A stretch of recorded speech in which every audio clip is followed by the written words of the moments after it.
These chapters are chapters that are going to go under the radar because it's not the most hype, I guess, power scale-y chapters. But for me, these are my most favorite chapters because they tie things together. And this chapter, they did quite a lot of that. We're going to go through it and examine this thing because I really enjoyed this one. I really did enjoy this one. Cover story. We'll start there. Well, coming off break, we're getting to chapter 1100. People always expect something monumental in these chapters. I'm not gonna lie to you, I expect something too, right? I expect something too. A specific person, we'll mention that person when we get there. But Oda is building this. And what I love about this chapter before we get into it is that Oda is gonna make the egghead, once we return, is gonna be so much more impactful because we're gonna know more about these characters. And we're gonna know their history, know everything for the most part about them that Oda wants us to know. So when we get back to Egghead, I reread an Egghead chapter recently. I'm like, bro, I know so much now with Bonnie, Distorted Future, Saturn, and Kuma. The history there, it's like, it is massive just how much info we've gotten in the past few chapters. So 1099, Pacifist. Cover story with Odin and the Tanuki styling his hair. I never knew why Odin's hair looked that way. Maybe this is why. I'm not gonna lie to you guys, okay? I'm not the biggest fan of Odin's hairstyle. I think he'd be a more likable character if he had Momonosuke's hair. I don't know, him having a hat top or whatever the heck it was, not a fan. Like Odin though, just anyway. King Bakori is back, and I don't like that guy. Evil for the sake of being evil. Of course, it is a theme continuing because just like Goa Kingdom, they're destroying what they look at as the trash that's outside their door. They're like, we're just sweeping it away. We just want to get rid of it. It's no use of it being there. So that's what they're trying to do. And for Bakori, how is he alive? Because Kuma comes down, right? And Kuma is a one-man wrecking crew coming in and just destroying everybody. Because, I mean, who can beat Kuma at this point? He has the pawpaw fruit. He's one of the strongest characters in the story. Nobody here is stopping him. At first, I was wondering who put the battery in Bakori's back, meaning who gave him the idea, but he got it from a neighboring country that basically told him, yo, that's what you do. You burn the trash, get rid of it. And what I'm realizing, there are multiple sides to Kuma, just like anyone in life. There are multiple sides to you. And Bonnie said, yo, I've never seen daddy so on edge. And I mean, that's typically how it is, where our kids don't know how we are. I mean, I guess if you have kids, family in general, they don't know how you are in certain situations. Something I've always said is that we have different people within us. Those people come out based on our situation. When we're at work, it's a different person. When we're at church, it's a different person. When we're at the club, a different person. When we're with our parents, a different person. So people know different sides to you. That's why, like, you know, with parents and knowing their kids, like, oh, my kid would never do something like that.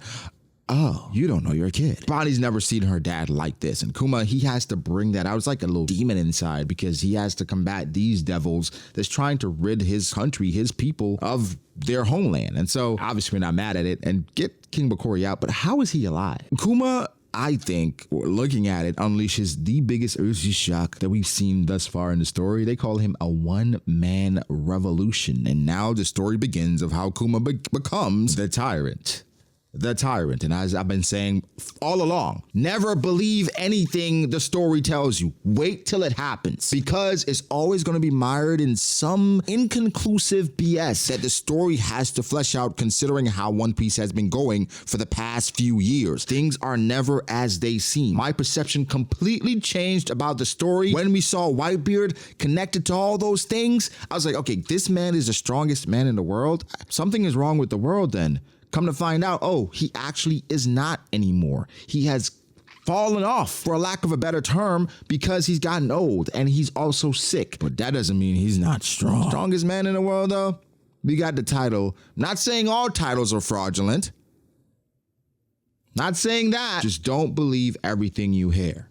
Okay? I'm thinking about God Valley. Like, we've seen bits and pieces, and it's not at all how we pictured it, is it? Don't believe it. See it first. And even when you see it, you gotta question it, because you got people like Katarina Devon walking around. You never really know. So Sorbet has a new king, and Saturn always looks like a mischievous scamp. Vegapunk says that later in the chat, and I'm willing to bet he's not a good person. And so far, that's a good bet, right? They're trying to figure out who the crown fell to, and it fell to Kuma, so that spells bad things for the Sorbet kingdom. They somewhat forced him to be the king, which pretty much I saw coming. Kuma, based on his actions, how he served the people, he would be forced to be king. What they're reporting is that Kuma took over by force, and that's why he's the tyrant. I'm not going to talk about this in depth. I don't even think I'm going to make a video about it, because it's something that I don't know, it needs to be said. It's something that's known, but it's just, I don't really know how to attack the topic because nothing really is going to change. We see Bonnie and she's aged up. I guess you can't really help it because she's aged up in small, skimpy clothing because she's supposed to be a kid. And that could be the reason why she still wears very small clothing, because that's what she ages up into and she just got used to it. In the chapter, it's like, well, who's that babe running laps? She looks like Ginny. It's like, well, Ginny? In my head, I'm like, wait, did a time skip happen? How much time passed? I'm scrolling back up. No, she just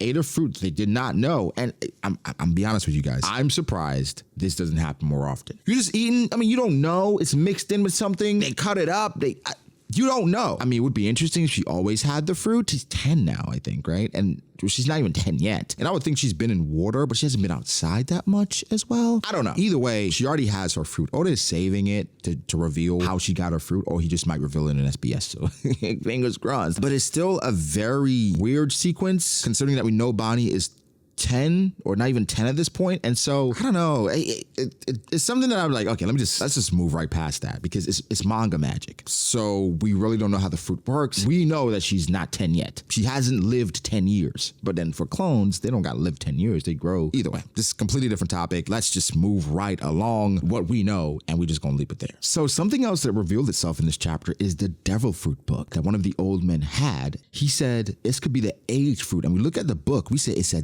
devil fruit. So Oda is slowly but surely revealing more of this book. First he talked about the book, then at one point he showed Sanji reading the book, then now he's showing the book and showing the cover of the book. We're gonna see that book eventually, not gonna see all the devil fruits within the book, because I think Oda wants to leave that just a mystery. How many devil fruits are out there? How many do we not know about? It's the biggest tease ever. Kuma, he's visited by Bulldog's son. Bulldog, he's the former king. He's the king of Sorbet Kingdom before Bakori. I think this part was funny because one of the guys, he picked up an old lady who was like, oh my God, you really did granny time. And Bonnie's in the back like, dang, I still can't make myself look old. He's like, wait, who the hell are you? And that's the former Queen Dowager Connie. And I'm like, okay, Oda, like that. So again, this chapter was tying things together so well, right? One of the better written chapters of One Piece I've read. Right? Just the writing in this was phenomenal. You look past that one thing that's a bit odd, but it's manga magic. One of the better written chapters. I really enjoyed this one in regards to the writing and how he brought things together. So Bulldog is coming with news, and obviously it's not good news because, I mean, at this point with Kuma's story, there's never going to be much good news. It's always going to be bad news. And so that's where the story and the news is spreading about the evil tyrant Kuma, which Jinbei, not a credible source with the information, but that's what was being spread. And Jinbei, I mean, he knows what he knows. And for the most part, that's what he knew. That's what was out there. Evil tyrant Kuma. All cap, obviously. But Corey, I'm calling him Brett Favre because he just keeps coming back. There's no end to him. And I'm like, bro, why is he still alive? But Kuma, being the guy that he is, does the right thing, or tries to do the right thing.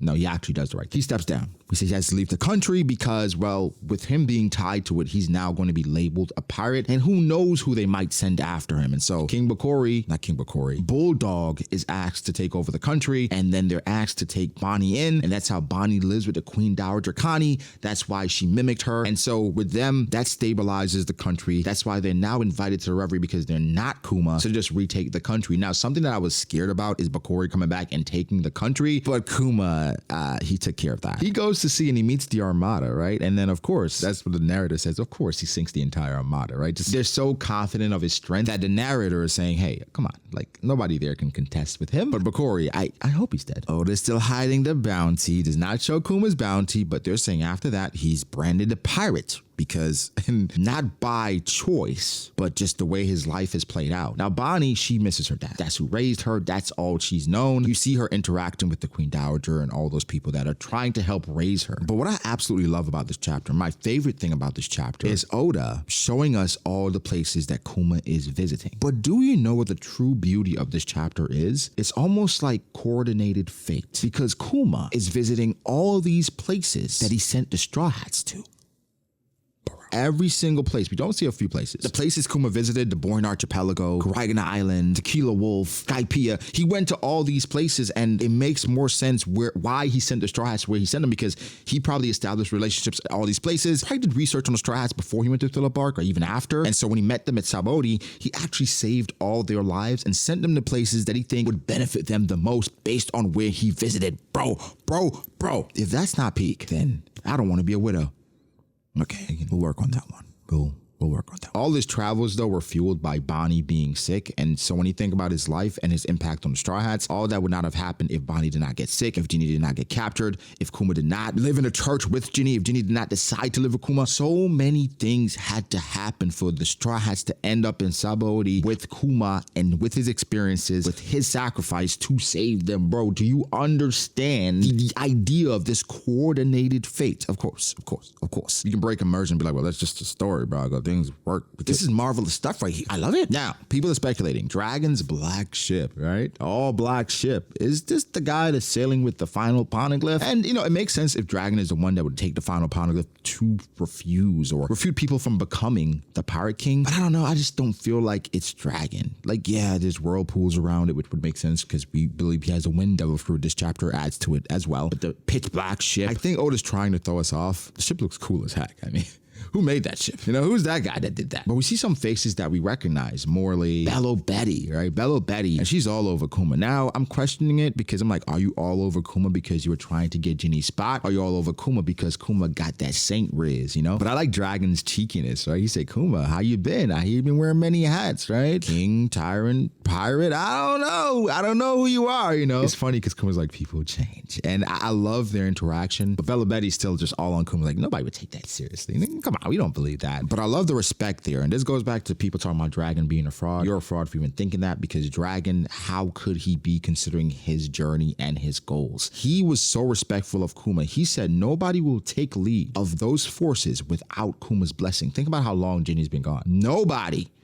is taking the lead without Kuma's blessing. And here comes Bello Betty. And he says, you know what? A sharp-tongued woman heading it makes sense to me. Obviously, Bello Betty and her power, it is the perfect power for the revolutionaries. But Dragon's position, I think calling him a fraud, I question just how you view stories or just look at stories in general. I think calling him a fraud is a bit much. I do understand questioning some of his actions and his inaction, his inactivity. A fraud, considering what he's trying to accomplish, is just wrong, right? It's no better way to put it. It's just a wrong opinion. Yeah, everyone is entitled to their own opinion, but it's a wrong opinion. There's no other way to slice it and dice it. Sorry. Even adding more to that, Dragon is the one that recommended Vegapunk to Kuma. He's the one that's using his resources to try to help Bonnie because he cares about Kuma and obviously he cared about Ginny. Why is that even in question? When the hell did Bonnie become a powerhouse? Like, Bonnie is knocking out grown men. I don't know if she can channel her distorted future into her punches, but is she a child prodigy? And I do love her shirt, live to eat. Like, she's a glutton just like her mom. And it's crazy because the sapphire scales are growing, and I have something to talk to you guys about that because boy, this thing may be deeper than you guys even know. But Kuma takes Bonnie to visit Vegapunk. And I want to set a few things up here with Vegapunk because I think he is more than a genius. He is a master manipulator. Let me break it down. So Kuma goes to Vegapunk, right? And Vegapunk says, oh, okay, she has sapphire scales. I can cure her. Then he goes on to say, well, with what she has, it's going to be very expensive. Almost the cost of making a cyborg, right? So in the back of Kuma's mind, he's like, okay, that's a lot. Kuma even asks, like, are you going to turn into a cyborg? He's like, no, I'm just comparing the cost, right? Just think about them. Just comparing the costs. That's all. Just letting you know the cost is going to be really expensive. Then after that, he's like, wait, you're a buccaneer? Come on. You see how big he is. You knew he was a buccaneer when he walked in. You're a buccaneer? Then he's like, well, you do know I work for the world government, right? So you're a buccaneer. I work for the world government. You know I can turn you in. And Kuma's like, well, yeah, sure, but I trust Dragon. And then Vegapunk's like, okay. And then obviously he gives the whole spiel about turning him into a clone. He said, just give me your blood, your life, your memories, everything you own. And then we can proceed with this procedure. It also pays for the medical expenses because, well, you're sacrificing yourself for your life and all of your honor. Well, he didn't say all that, but damn near, right? Because Kuma has no idea what he's signed up for. We'll talk about that too. But then Vegapunk brings it all around. Remember, he started with money by comparing the cost of Bonnie's surgery to a cyborg. And he's like, I mean, I need that, but you don't have any money, right? I already told you it was expensive. So he already had Kuma in a quandary where Kuma at that point is saying, okay, well, I can't pass on this offer. It is what it is. But then he's asking Vegapunk, what are you going to do with them? Which is a crazy thing considering who Vegapunk is being funded by. And Vegapunk is basically saying, I'm going to make super soldiers that can protect the world and bring peace. And Kuma at that point, he's saying, yo, if it'd cure Bonnie, I would do it. It doesn't matter. It is what it is. Kuma literally says he'll make a deal with the devil himself. Then we flash to Saturn, who giving up very demonic vibes, devilish vibes. So I want to say that Kuma did not know exactly what he signed up for. And at some point midway, he realized what was going on. And then he asked Vegapunk to program certain things that he would need. Vegapunk even said that Dragon would not like this deal because Kuma is basically sacrificing himself to be an experiment. And for Dragon, that's one of his guys, right? But Bonnie is cured. How can he even go back at this point? Because now he's being used. And for Saturn, he has some ghastly plans. So he probably forced Vegapunk to take his memories as well. It is getting really scary. Kuma does not know what he's signing up for. I love the end where Kuma's saying, yo, I'm just a spineless pacifist, which that's where he began, but he's so much more than that. And what I love about moments like this is sometimes Oda tries to dumb these characters down to just one specific thing, right? Like sometimes using Kaido to bring Roger to just being a dominant hockey figure. He's so much more than that. Kuma is so much more than this, but how the name Pacifista came around based off of Kuma and Vegapunk's conversation, this was not their plan. They had actually good plans, but Vegapunk, it's almost like when you go to the store and then the assistant manager is saying, oh yeah, I can waive that fee, bro. It's all good. Just go to the front. Tell them the assistant manager got you. And you go to the front. Who's at the front? Well, the manager who supersedes that authority. And it's like, no, well, you got to pay half of the fee or well, actually, no, it's going to be a full fee. And you're like, whoa, I don't care. I'm the manager.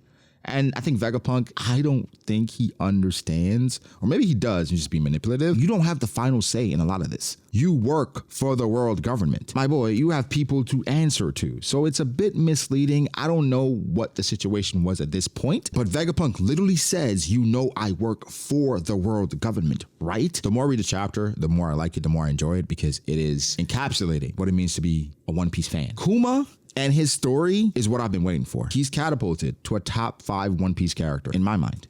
And we did a top 30 best written character list. I'll link it below. But we compiled all of the lists from all the participants. And Garp was number 1. Guess who was number 2? You guessed it right.